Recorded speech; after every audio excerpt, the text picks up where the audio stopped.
Desarrollamos la unidad 1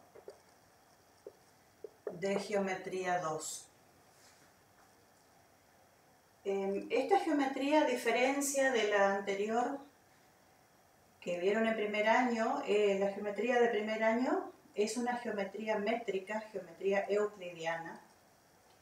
Esta geometría, a diferencia de la anterior, fue pensada por René Descartes.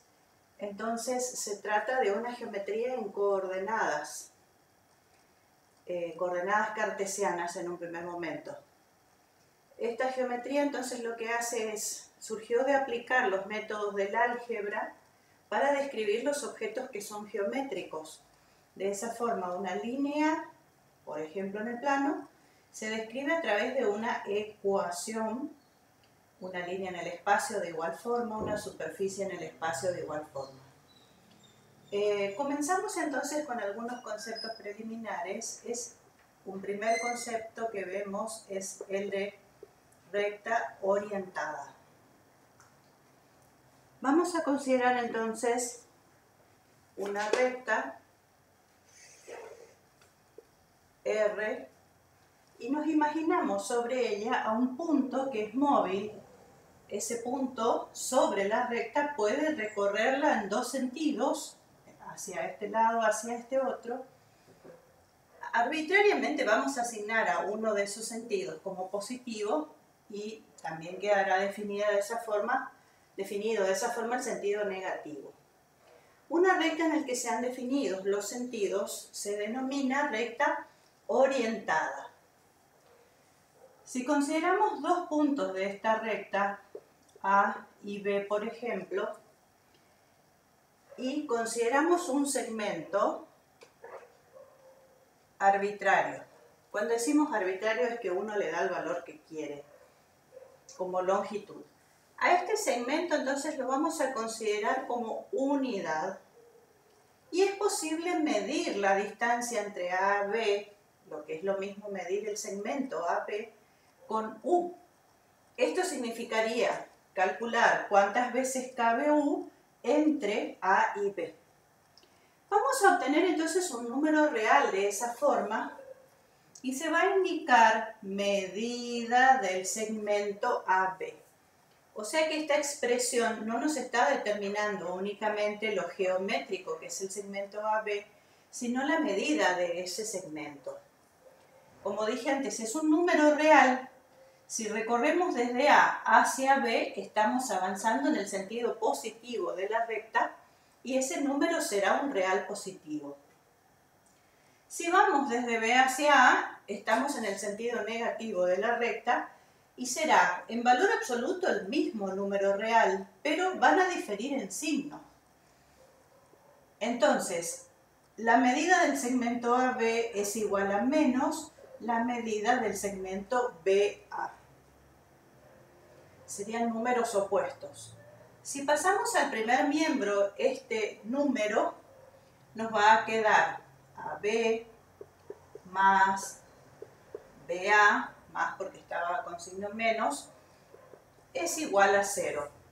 ¿Esto qué es? Partimos desde A, fuimos hasta B y desde B volvimos a A, entonces nos quedó igual a 0.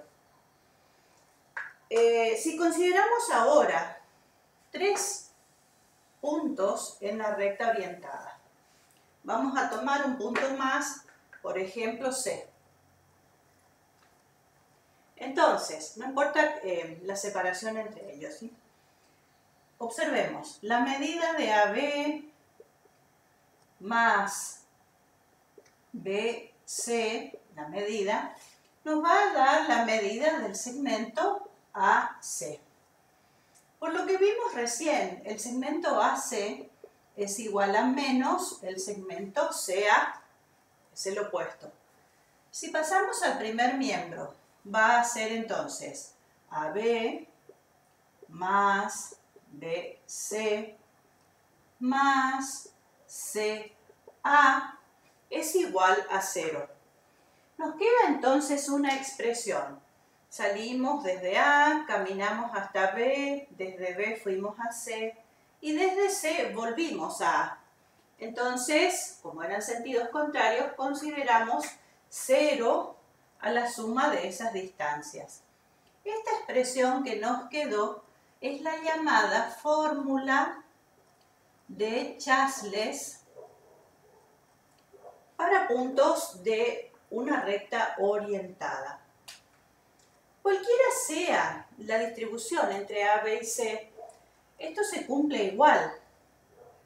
Entonces, a ver, observemos acá, cambiando la distribución de A, B y C. O sea, no en ese orden, a eso me refiero. Entonces, por ejemplo, si este punto es C, este es A y este es B. A ver, escribo CA, la medida de CA más la medida de AB es igual a la medida de CB. CB, entonces, es igual al opuesto de la medida de BC. Pasando al primer miembro, nos va a quedar, reordenando, AB más BC más CA es igual a 0 y vuelve a ser la expresión que teníamos anteriormente. Es decir, que cualquiera sea la distribución de esos tres puntos de la recta orientada, la relación dada por la fórmula de Chasles se cumple siempre. Ahora, esa fórmula de Chasles acá estaba dada para tres puntos de la recta orientada y es posible hacer una generalización mayor. Es decir, si tengo los puntos A, B, C, etcétera, J, K, por ejemplo, siempre de una recta orientada, generalizando lo anterior va a ser que la medida del segmento AB más la medida del segmento BC más, etcétera, más la medida de JK más la medida de KA, que es el segmento que regresa, entonces va a ser igual a 0. Nuevamente tenemos la expresión de la fórmula de Chasles, solamente que en una generalización para K puntos, no importa la cantidad de puntos, de la recta orientada. Bien, veamos ahora a qué llamamos abscisa de un punto.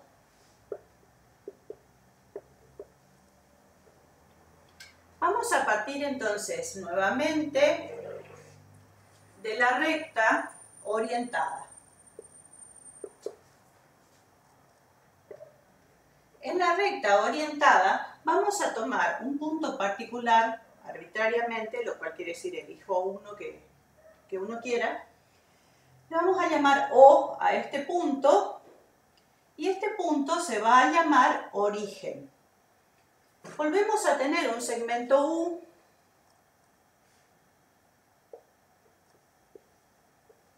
para medir y si a este punto O le asignamos el valor 0, puedo hacer una graduación de esta recta orientada en un sentido y en el otro, ¿sí? Tengo entonces una recta con esta orientación. En general, una vez que uno hizo esa graduación, ya se interpreta cuál es el sentido positivo y el negativo, y entonces la flecha se ubica sobre la recta como estamos acostumbrados a lo que es la gráfica geométrica de una recta.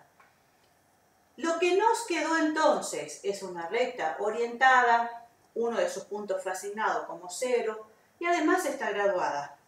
En ese caso pasamos a tener lo que llamamos eje.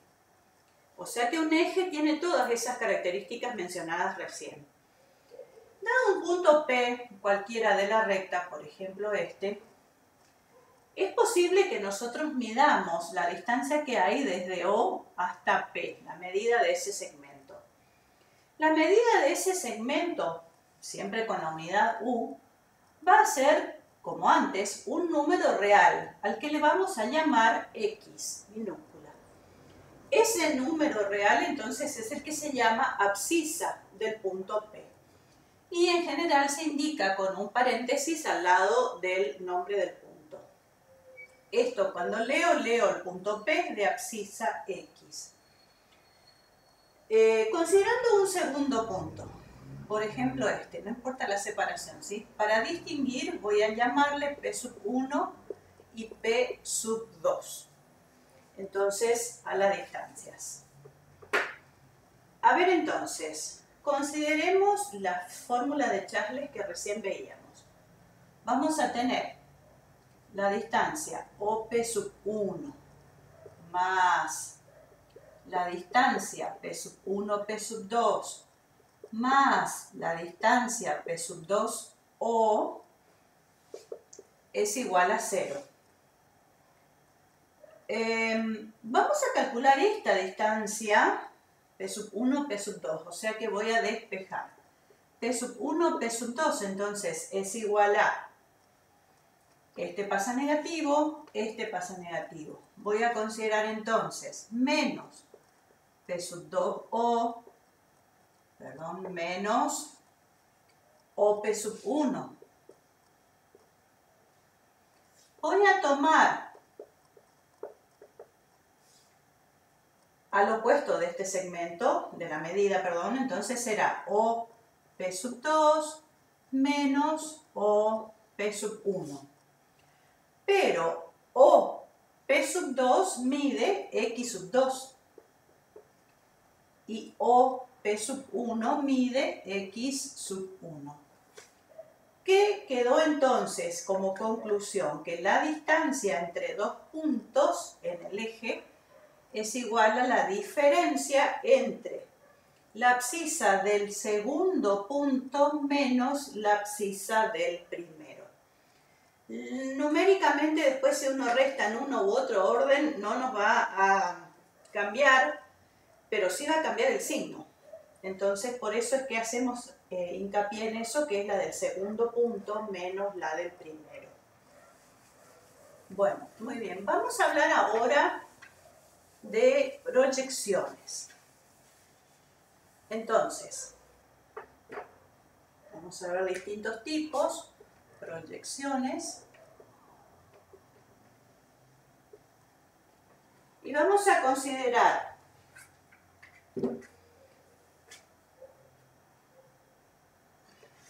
una recta orientada. Voy a poner aquí debajo los sentidos. Y voy a considerar un segmento exterior a esa recta, ¿sí? Entonces tengo el segmento P sub 1, P sub 2.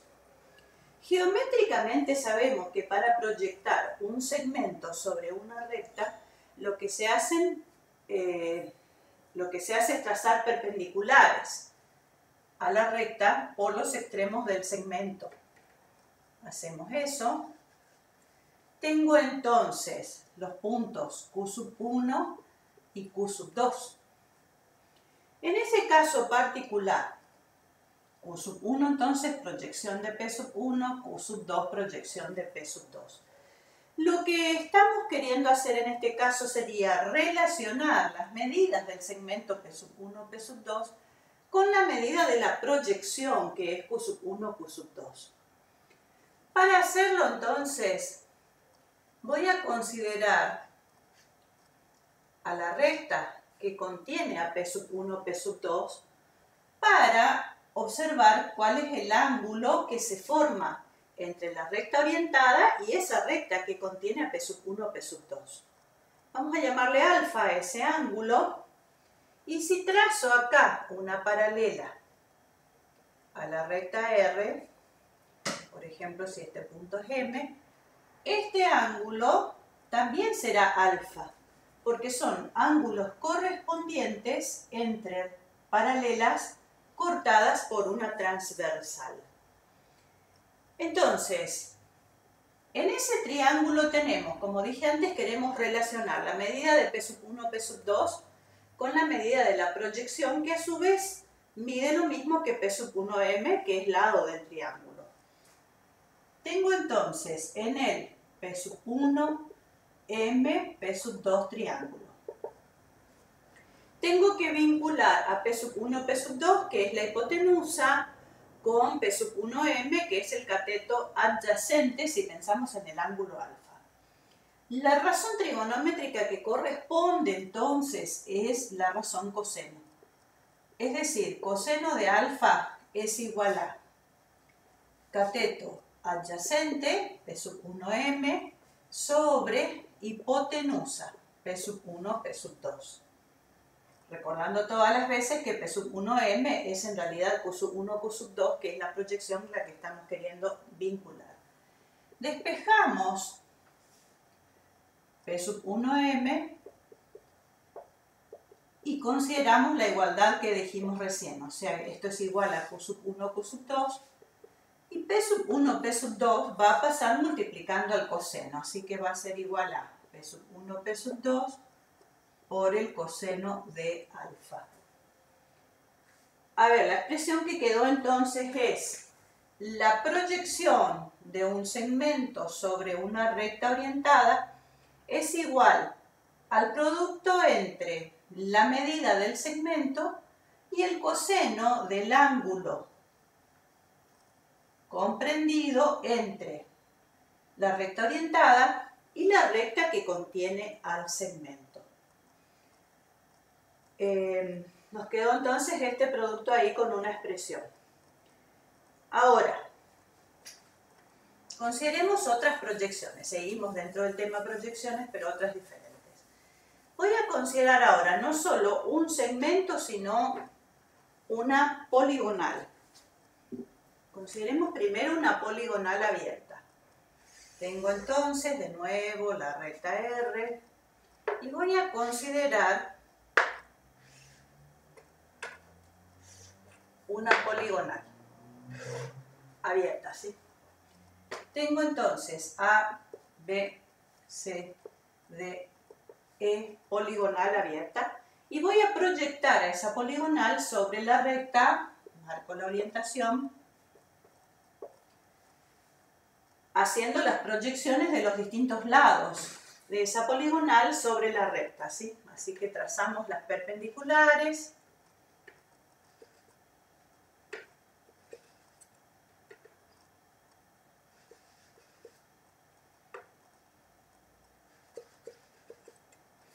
Y vamos a ir poniéndole nombre a los puntos que fuimos obteniendo sobre R. La proyección de A le llamaremos A', B', E', C' y D'. A ver entonces, lo que hicimos es la proyección de la A, B, C, D, E poligonal abierta. Va a ser igual a la suma de las proyecciones de los distintos lados de esa poligonal. O sea, la proyección de AB más la proyección de BC más la proyección de CD más la proyección de DE. En segmentos, la proyección de AB es A', B', más la proyección de BC, B', C', más C', D', más D', E'. Vayamos a lo geométrico sobre el gráfico y sobre la recta orientada. Desde A' fuimos a B', a C', a D', volviendo a E'. El segmento en definitiva que nos quedó es el segmento A', E'. Ese segmento es la proyección de este segmento que no es parte de la poligonal porque, como dijimos, la poligonal es abierta. Este segmento entonces es el que se llama resultante en la poligonal abierta y es el segmento que cierra esa poligonal porque une el extremo inicial con el extremo final. Es decir, que lo que obtuvimos acá entonces, que es la proyección de una poligonal abierta sobre una recta orientada, es igual a la proyección de su resultante. Ahora, hacemos un cambio. ¿Qué ocurriría si la poligonal, en lugar de ser abierta, es cerrada, o sea, en este caso, de esta forma. Voy a cambiar acá, voy a tener la poligonal A, B, C, D, E, A, porque vuelve a cerrarse en A. Los lados son los mismos, excepto uno de ellos, que es el lado EA. Lo escribo entonces más la proyección de E más la proyección de EA. Va entonces A'B' más B'C' más C'D' más D'E' más E'A'. Arrancamos en A', volvimos a A', aplicando fórmula de Chasles. Esto es entonces igual a 0. Conclusión: la proyección de una poligonal cerrada sobre una recta orientada es igual a 0. Bien. Vamos ahora a lo que es el sistema cartesiano. El sistema cartesiano.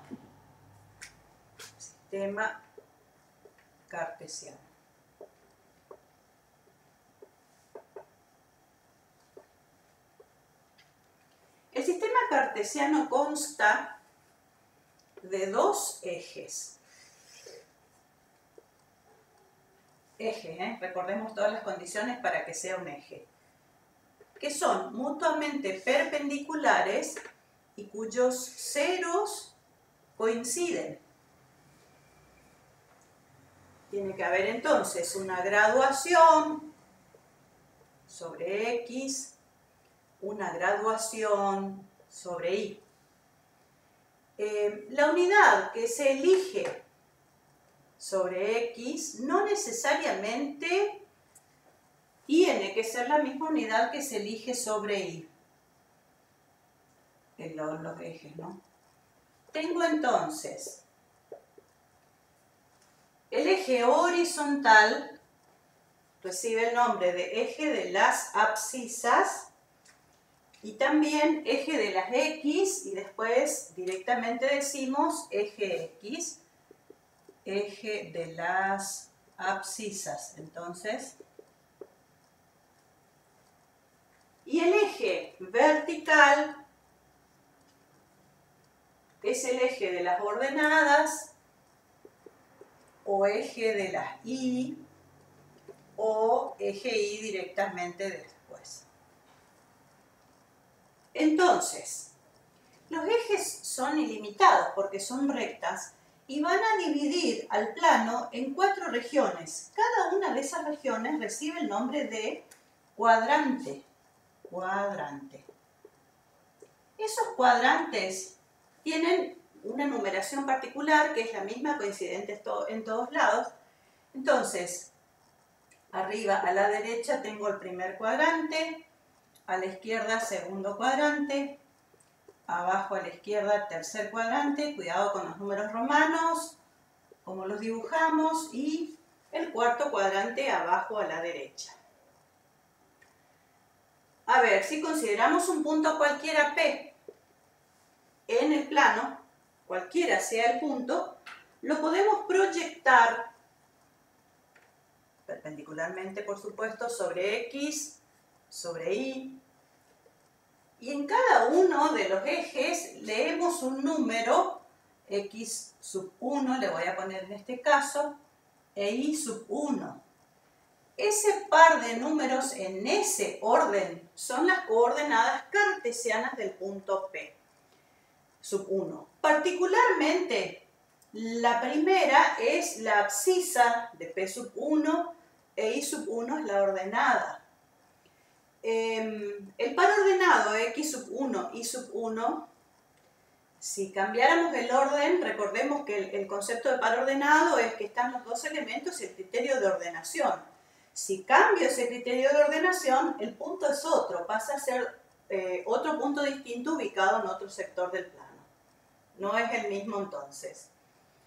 De esta forma, entonces, las coordenadas cartesianas van a estar dadas por ese par de números.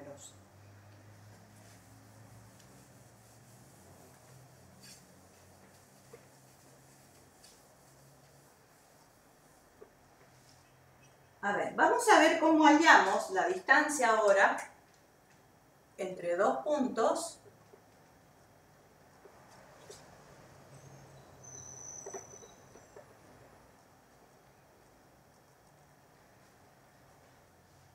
pero ahora considerando ya ahora el sistema de ejes cartesianos. Considero entonces en este caso vamos a empezar con dos casos particulares y después vamos a ir al caso más general.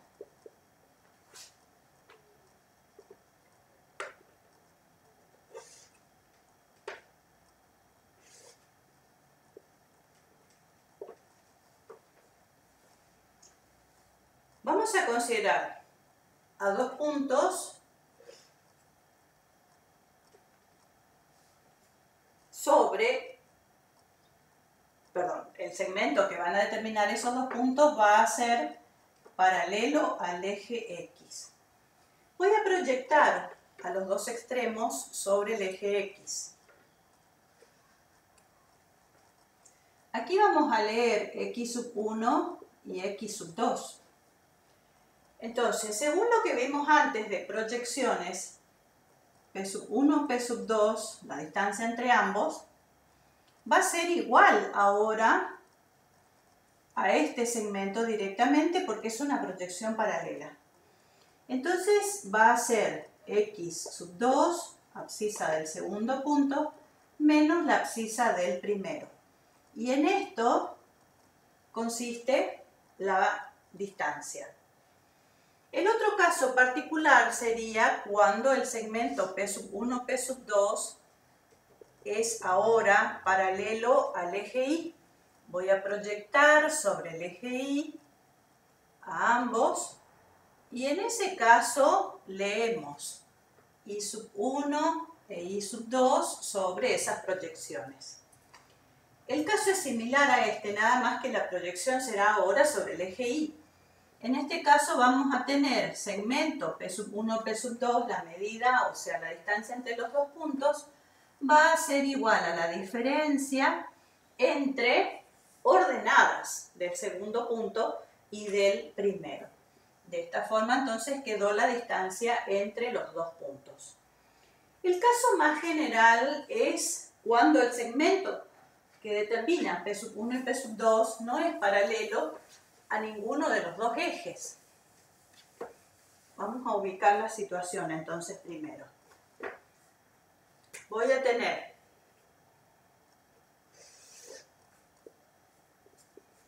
dibujo el sistema.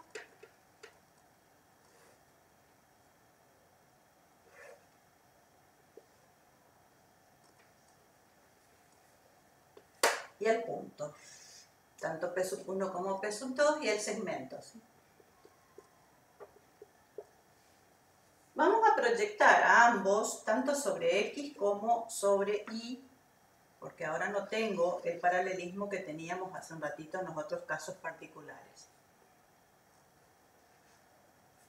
Proyecto entonces sobre X sobre Y. Acá va a estar X sub 1, X sub 2, Y sub 1, Y sub 2. Y esos pares de coordenadas, X sub 2, Y sub 2, coordenadas de P sub 2, lo escribo acá arriba, X sub 1, Y sub 1, coordenadas de P sub 1. Voy a trazar acá la paralela para cerrar este triángulo. En el triángulo entonces, si este punto es M, al cateto P sub 1M lo podemos calcular a través de diferencia de abscisas, porque es la misma situación que veíamos recién. Al cateto M P sub 2 lo podemos calcular como diferencia de ordenadas, Y lo que buscamos es P sub 1, P sub 2, que es la hipotenusa. Aplicando el teorema de Pitágoras nos va a quedar el cuadrado de P sub 1, P sub 2 es igual a, lo escribo en segmentos, P sub 1m al cuadrado más m P sub 2 al cuadrado. Esto entonces es P sub 1m es la diferencia de abscisas, es decir, x sub 2 menos x sub 1, lo escribo entre paréntesis porque tengo que indicar el cuadrado, más mp sub 2 es y sub 2 menos y sub 1 al cuadrado. Ahora, si queremos hallar la distancia P sub 1, P sub 2 solo, lo que tenemos que hacer es extraer raíz cuadrada a ambos miembros. Simplifican y ahí nos queda la distancia entre los dos puntos es igual a la raíz cuadrada de la suma de los cuadrados de las diferencias de abscisas y ordenadas de los puntos. De esa forma entonces se puede calcular. Si nos dieran, por ejemplo, al punto P sub 1 de coordenadas 1, menos 2 y al punto P sub 2 de coordenadas menos 5, 6. A ver acá, dado el punto P sub 1 con estas coordenadas, estos serían x sub 1 y sub 1 de lo teórico. Y de igual forma estos serían x sub 2 y sub 2 de lo teórico. A ver entonces, hallemos la distancia P sub 1, P sub 2 con esas coordenadas. Va a ser la raíz, reemplazo, menos 5 menos x sub 1, 1, todo eso al cuadrado, más y sub 2, o sea 6, menos y sub 1 que es menos, o sea va a quedar más, y al cuadrado. Queda entonces menos 6 al cuadrado, que es 36, más 6 y 2, que es 8, o sea 64. Esto es la raíz de 100 y esto es entonces 10. Si hacemos el gráfico y contemplamos la misma escala para X y para Y en la graduación, ubicamos a los puntos P sub 1 y P sub 2 con esas coordenadas en el sistema, trazamos el segmento que los tiene ambos como extremos y el segmento tiene que medir 10 de las unidades que uno haya elegido, no necesariamente 10 centímetros. Esto no es métrica, así que no digo centímetros, decímetros, no, son 10 de las unidades que uno haya elegido para hacer la graduación. Bien.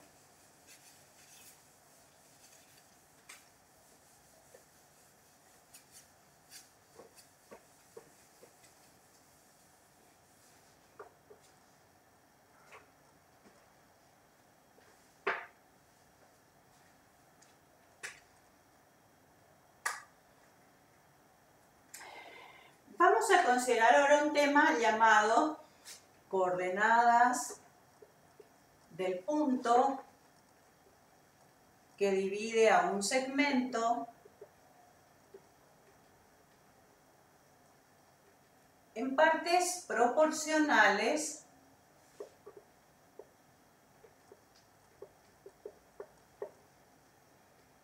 a dos números dados, M y N.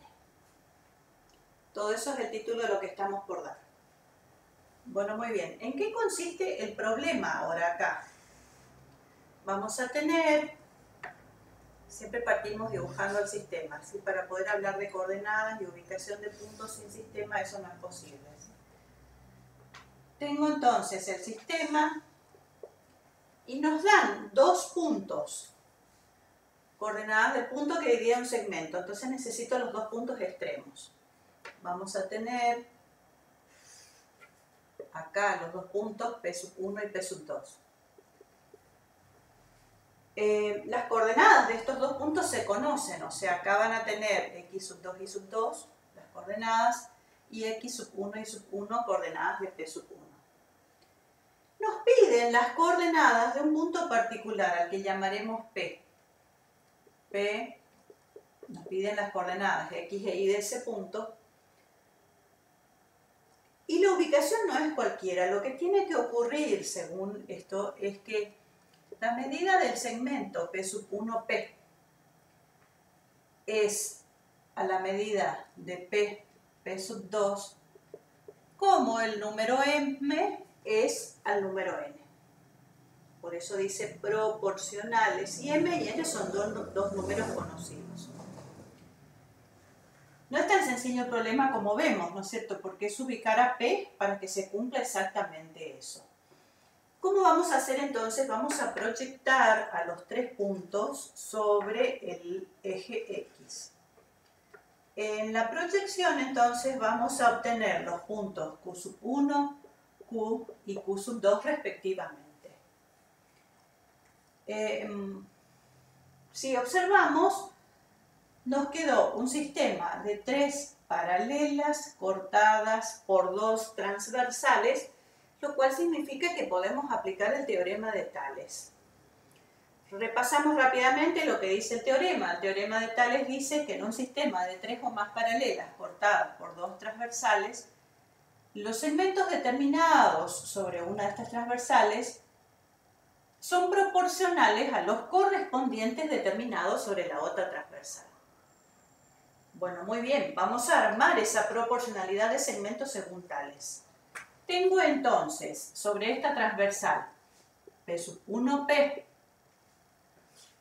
es a P sub 2. ¿Cómo? Veamos los correspondientes en la otra transversal que es el eje X en nuestro caso. Q sub 1Q, Q sub 1Q es a Q sub 2. Y como M es a N, porque de allí sacamos nosotros la primera expresión, ¿sí? Ahora, Q sub 1Q, según las coordenadas, es la proyección de P sub 1P sobre X. O sea que va a ser igual a la diferencia de abscisas. Recordemos que segundo punto menos la del primero. Entonces es X menos X sub 1.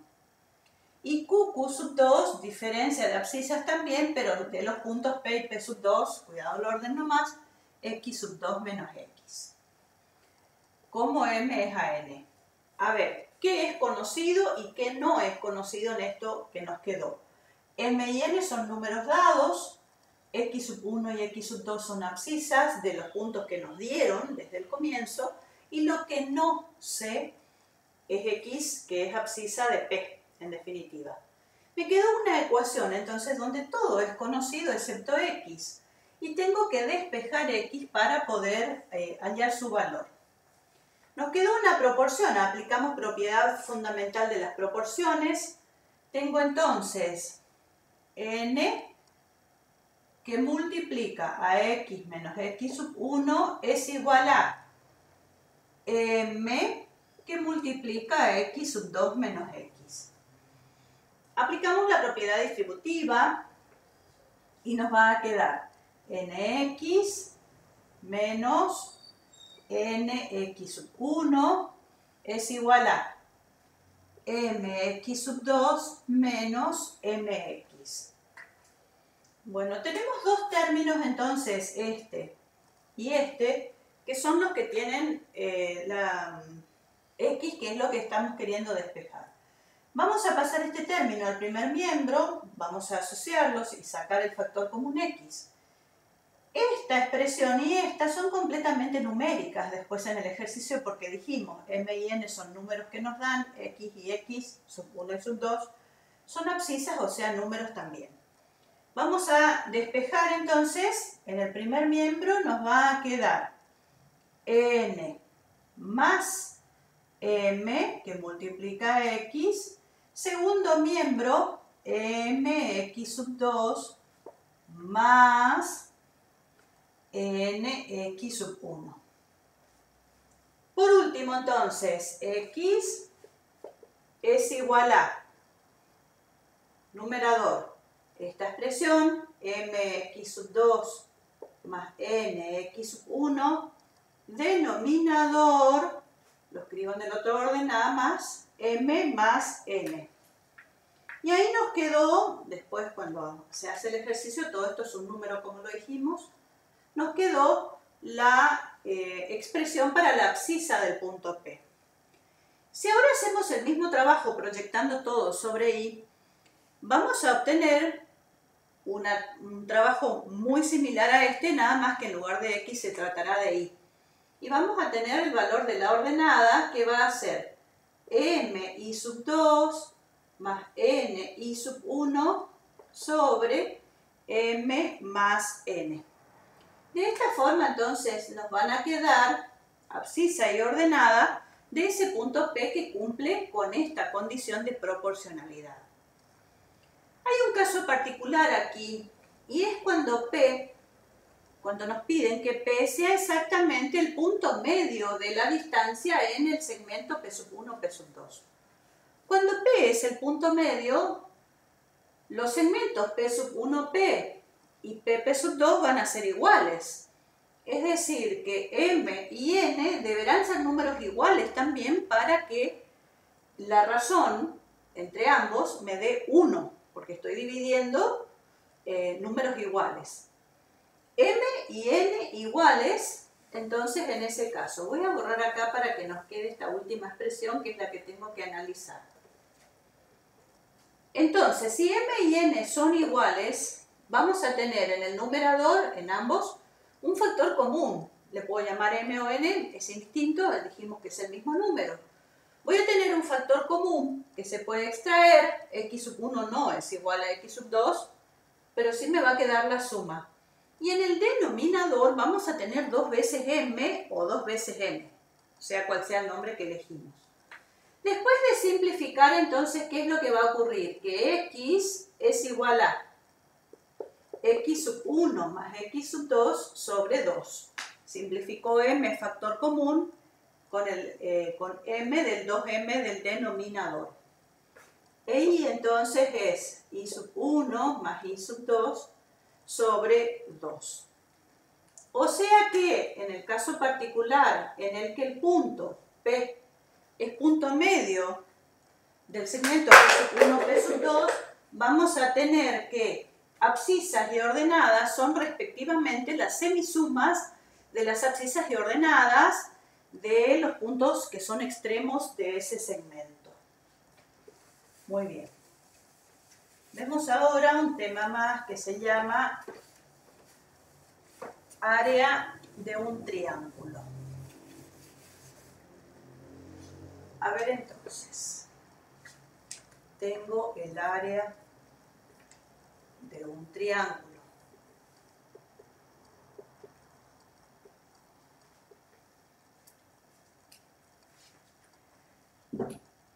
Cuando decimos el área de un triángulo es calcularla conociendo las coordenadas de los 3 vértices del triángulo, ¿sí? Nosotros ya sabemos calcular con fórmulas en lo que es la métrica. Acá estamos hablando todo el tiempo de un cálculo en coordenadas. Entonces vamos a tener, por ejemplo, este triángulo P sub 1, P sub 2, P sub 3. Conocemos las coordenadas de los 3 extremos, o sea, P sub 1 con sus coordenadas, X sub 1 y sub 1, P sub 2, X sub 2 y sub 2, y P sub 3 de coordenadas, X sub 3 y sub 3. Bueno, vamos a proyectar sobre X. Proyectamos entonces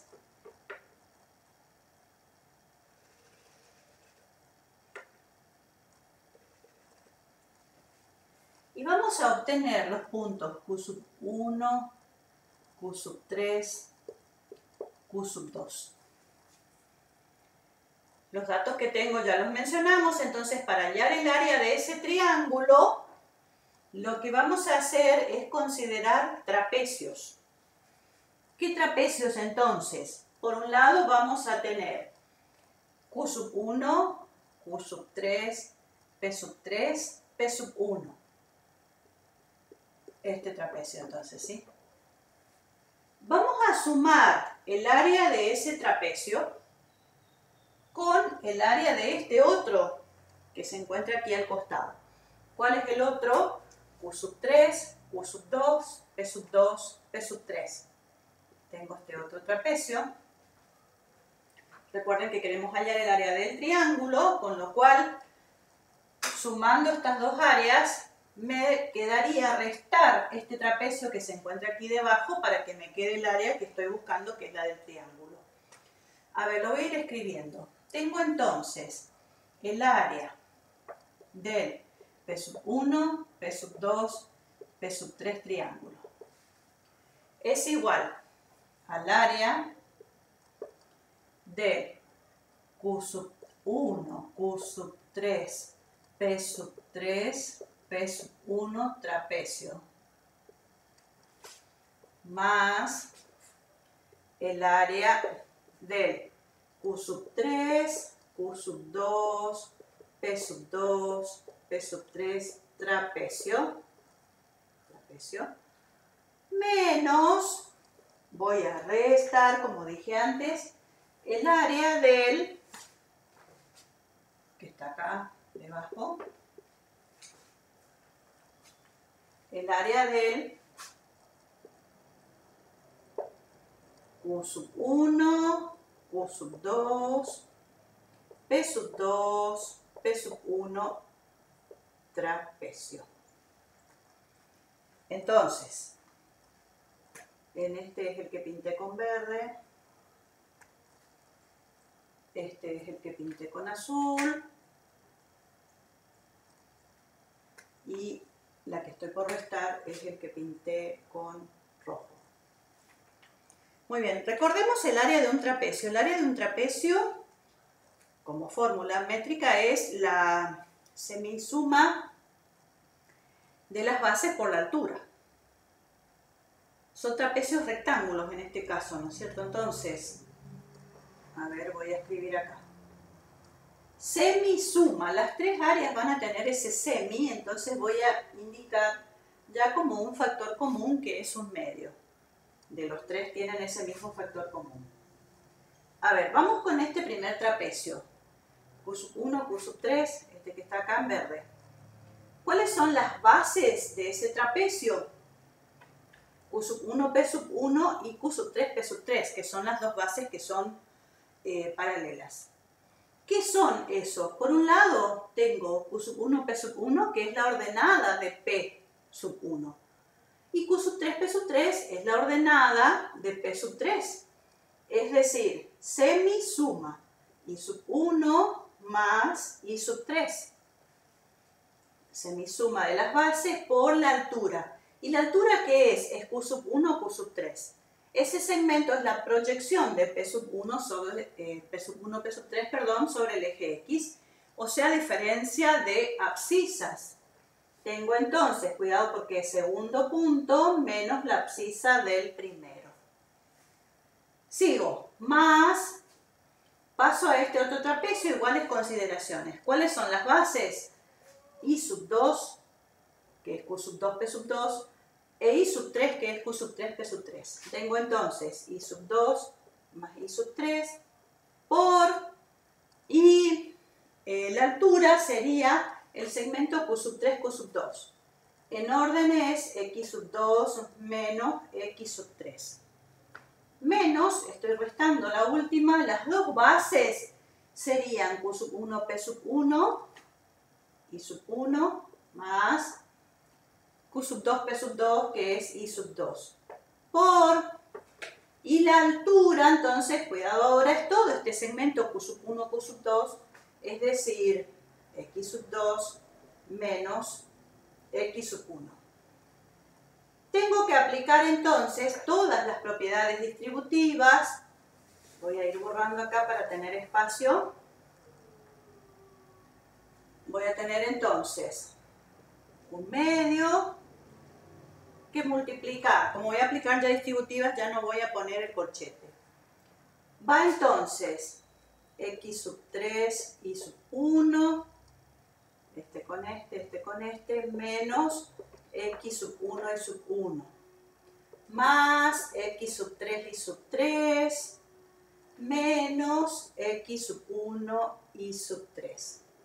Sigo acá, más x sub 2 y sub 2, menos x sub 3 y sub 2, más x sub 2 y sub 3, menos x sub 3 y sub 3.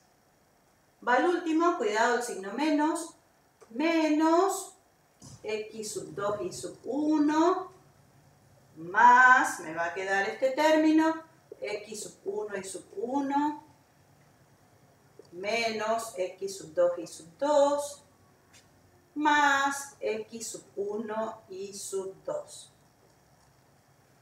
Borro aquí para tener espacio, ¿sí? Entonces, continuamos con este desarrollo. Observemos que hay términos que pueden ser cancelados. Tenemos por un lado x sub 1 y sub 1 que suma resta. Por otro lado tengo x sub 2 y sub 2 que suma resta. Y un tercer par de términos es x sub 3 y sub 3 que suma y resta. A ver entonces lo que quedó. Va a ser igual a un medio de, voy a escribir, nos quedaron varios términos, voy a escribir todos los que tienen signo más primero, todos los que tienen signo menos aparte. Detrás en realidad, no aparte. X sub 3 y sub 1, voy a ir marcando el que ya escribo. Acá tengo otro, más x sub 2 y sub 3, y más x sub 1 y sub 2.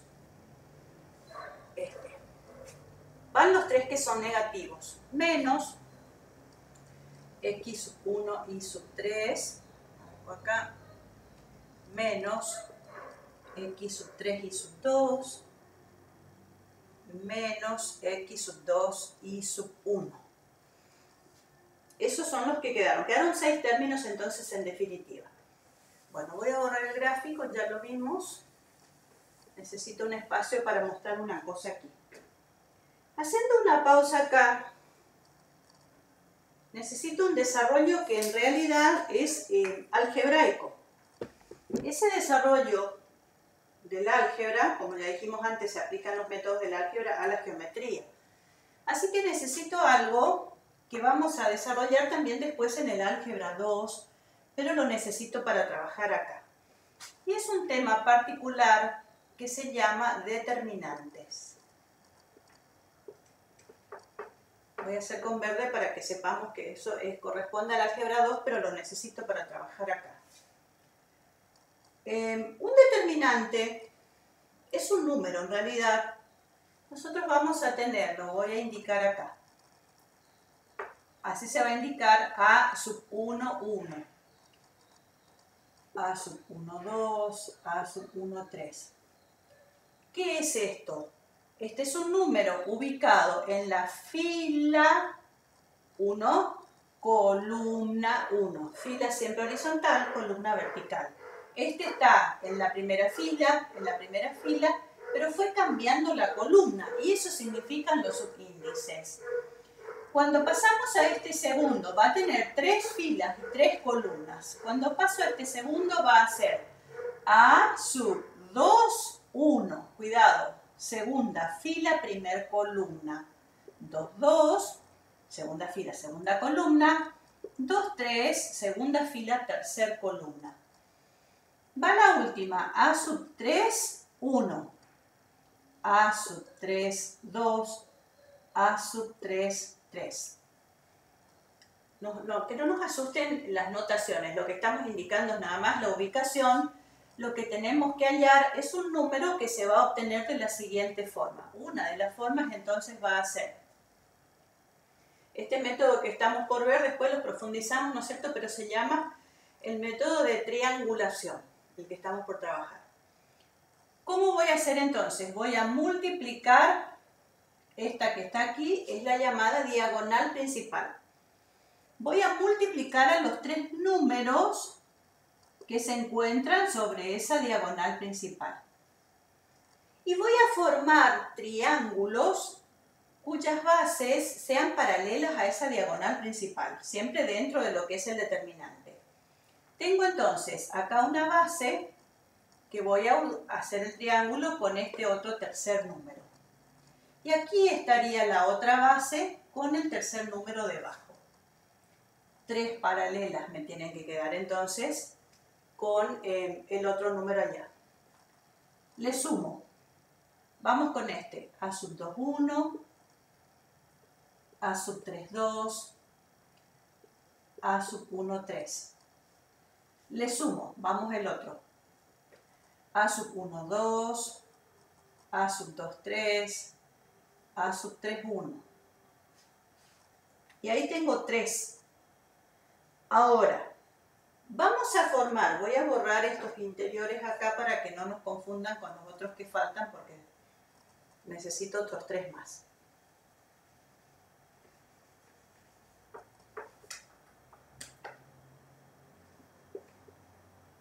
Muy bien. Así como esa que marcamos antes fue la diagonal principal, ahora va la diagonal secundaria.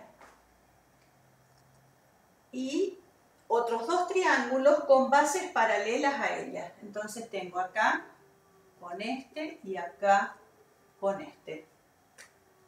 Vamos. Estos tres términos con la diagonal secundaria los voy a restar. 3 se suman con la diagonal principal, 3 se restan con la diagonal secundaria. Va menos entonces a... perdón, estoy haciendo con otro color, lo cambio. Menos 3, 1, 2, 2, 1, 3. Menos 2, 1, 1, 2, 3, 3. Y por último, menos 3, 2, 2, 3, 1, 1. Más allá de la cuestión entonces de subíndices y demás, lo que tenemos que ver es cómo armamos los triángulos. Recordemos, diagonal principal y triángulos con bases paralelas a esa diagonal, se suman los tres términos que salen. Diagonal secundaria y los dos triángulos con bases paralelas a esa diagonal secundaria, se restan los tres términos. A ver entonces, hagamos una prueba acá con números para ver si quedó clara la idea. Tengo entonces 1, menos 2, 4, 0, 3, menos 5, 2, 2, menos 3. Cualquier número estoy poniendo para practicar. Vamos entonces, diagonal principal. Lo hago suave. 1 por 3 por menos 3, no olvidar paréntesis. Y triángulos con bases paralelas, voy a dibujar las bases para no llenar tanto, de los dos triángulos que tengo que sumar. Serían más 0 por 2 y por 4. Más menos 2 por menos 5 por 2. Y ahora se restan. Borro esto. Y se restan los que son la diagonal secundaria y las paralelas. Va entonces 2 por 3 por 4. Va menos 2 por menos 5. 2 por menos 5 por 1. Menos, va el otro, 0 por menos 2 por menos 3. Esto aquí se saca, en realidad después uno saca, no hace falta ir sacando todos los resultados parciales. Como tenemos dos términos que son ceros, voy a cancelar para que sea más rápido nomás. Esos dos términos se anulan, no cancelan, se anulan porque es multiplicado por 0. Este sería menos 9. Acá tengo 10 por 2, 20, positivo. Este término sería 6 por 4, 24. Menos por menos acá va a quedar más, así que va a quedar más 10. Se saca una sola cuenta, entonces, de todo esto. Esto sería 30 menos 33 menos 3. Ese determinante, entonces, es menos 3. Ahora, ¿para qué nos metimos en esta cuestión? Y es porque esta expresión que nos quedó aquí sería el desarrollo de un determinante de tercer orden, como el que teníamos recién con los subíndices, porque en realidad esta es el área del triángulo, pero como que uno no se va a acordar de memoria semejante expresión. Entonces lo que hace es convertirla en un determinante que es más sencillo de recordar y que en definitiva matemáticamente es lo mismo. ¿Cómo va a ser la cuestión entonces? Va a ser, el un medio no tiene que ver con el determinante, lo otro es el determinante, ¿sí? Hay más de una forma de escribirlo. Ahora, lo que vimos recién, cada uno de ellos era un producto de 3 factores. Y acá estamos viendo nada más que 2.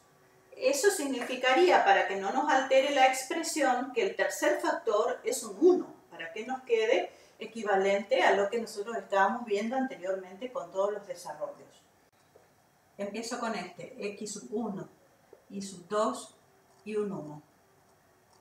Vamos con este, x sub 2, y sub 3 y un 1, el triángulo. Va el otro, es x sub 3, y sub 1 y el 1. Observemos si coincide con los que están debajo. X sub 1 y sub 3, x sub 1 y sub 3 sería el otro triángulo, ya con bases paralelas a la secundaria. X sub 3 y sub 2 es la diagonal secundaria, x sub 2 y sub 1, y ahí nos quedó entonces el área. O sea que en definitiva el área del P sub 1, P sub 2, P sub 3 triángulo es igual a un medio del determinante que está ubicado ahí. Ahora entonces, ¿puede pasar que reemplace y me dé un área negativa? Sí, puede llegar a ocurrir, porque esto es un número, lo dijimos como vimos en este ejemplo particularmente, nos da un área negativa. ¿Cómo es posible que un área desde el punto de vista euclidiano no podía ocurrir? Pero acá tiene que ver con la forma en que uno recorre los vértices del triángulo. Recordemos que hay un sentido positivo de rotaciones y uno negativo.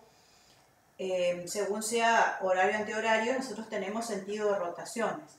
Es decir, que si nosotros calculamos, según cómo están ubicados los puntos, P sub 1, P sub 2, P sub 3 en ese orden, según si vamos haciendo el recorrido en el sentido horario, nos va a salir con signo menos, sentido antihorario nos va a salir con signo más. Y nos puede llegar a dar un área negativa. Lo que sí va a ocurrir es que la expresión el número que yo obtenga va a ser positivo o negativo, y después atrás no se pone centímetros cuadrados ni metros cuadrados, sino que uno escribe, supongamos que me da 20, y uno pone, si es que lo quiere dejar completo, 20 unidades de área. Escribe las palabras unidades de área para que me quede entonces como completo. Pero no es una unidad de medida, sino de área, porque estoy haciendo relativamente general. Dependerá siempre de la graduación de ejes y las ubicaciones. ¿Qué puede pasar también? Que resuelva el determinante y me dé 0. Es un número, dijimos, o sea, positivo, negativo o 0 es la tercera opción. ¿Qué va a significar? Que el área de un triángulo nos quede 0. Va a significar que los 3 puntos están alineados, porque en definitiva no hay triángulo.